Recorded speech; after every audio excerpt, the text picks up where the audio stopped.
Bonjour chers amis, la paix du Seigneur soit avec vous. Soyez bienvenus à ce partage de la parole. Après la mort humiliante par crucifixion de Jésus, ses disciples sont confus. Puis, où se cachent là où ils le peuvent. Ils sont aussi terrifiés par la peur d'être pris. C'est dans ce climat de terreur qu'un événement inhabituel se produit. Jésus n'est pas mort, il paraît vivant. Il est ressuscité, comme il avait prédit lors de son ministère public.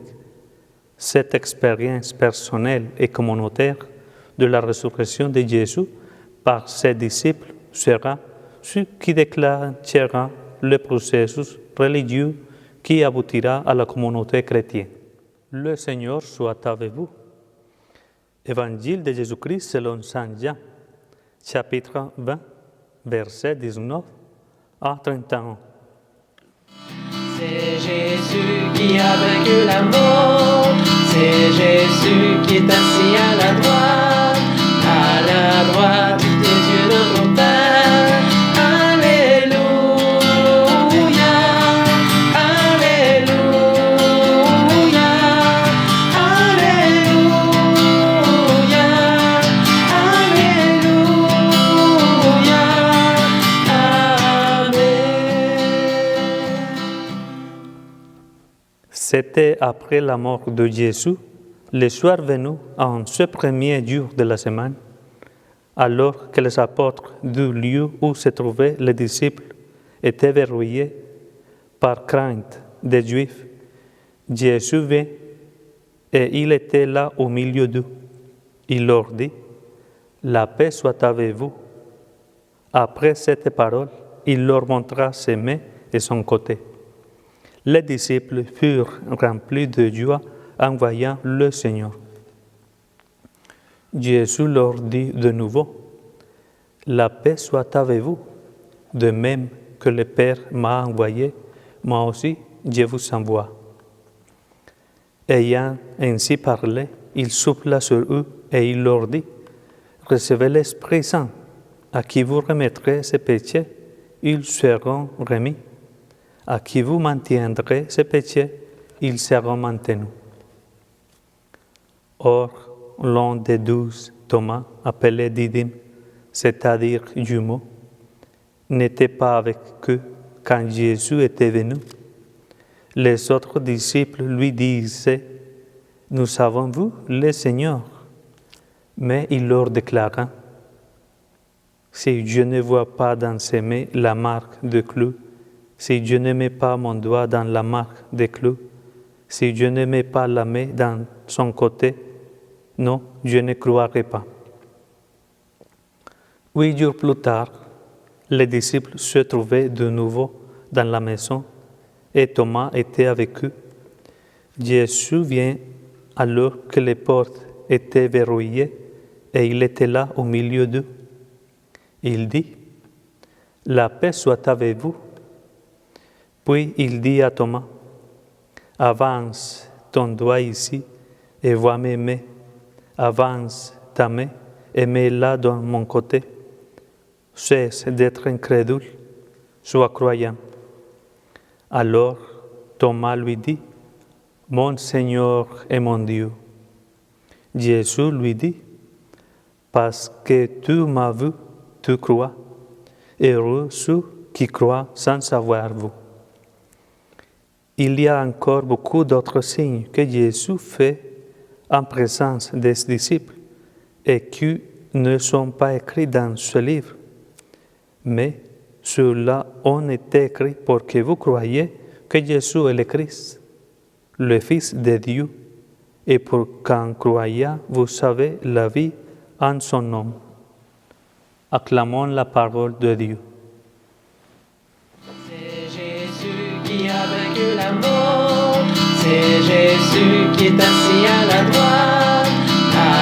droite des yeux de mon Père. Alléluia, Alléluia, Alléluia,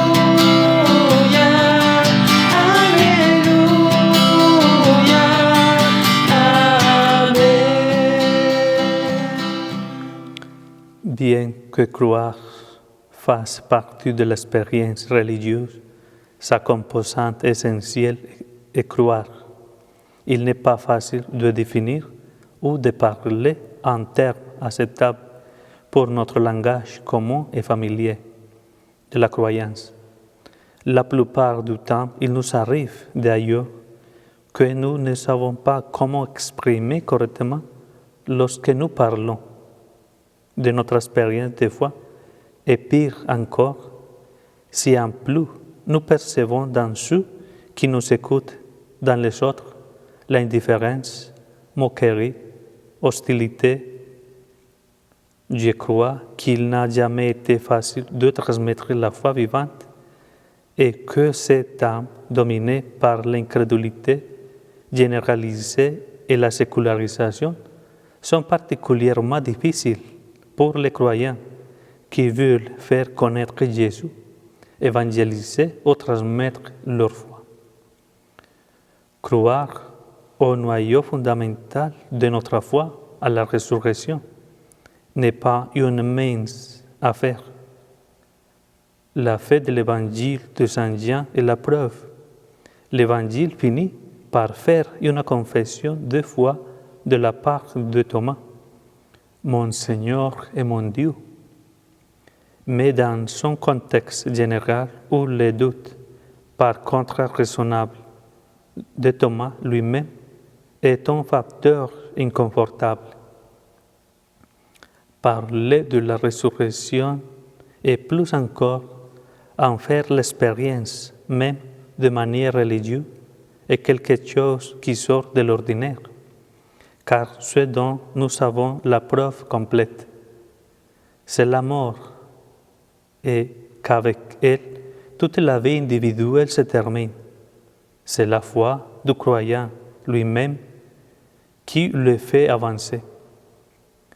La foi partagée, la parole et les sacrements construisent l'Église, font de nous des membres d'une communauté historique dans laquelle, grâce au témoignage de ceux et celles qui ont été des témoins de la résurrection de Jésus d'entre les morts, la vie et non la mort a le dernier mot. C'est la parole définitive de Dieu. Je suis venu pour qu'il ait la vie éternelle. Pâques, qui signifie pas, ose quitter la peur d'une évidence, la mort, en embrassant une espérance née de la foi.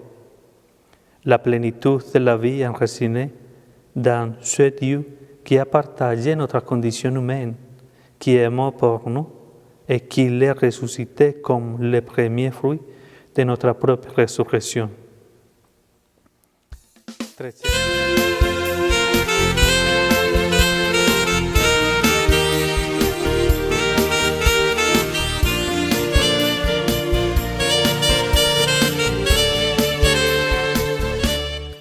Très chers frères et sœurs, joyeuses Pâques, réjouissez-vous, car le Seigneur est vraiment ressuscité, et sa bénédiction remplit nos corps et nos vies de joie et de tendresse.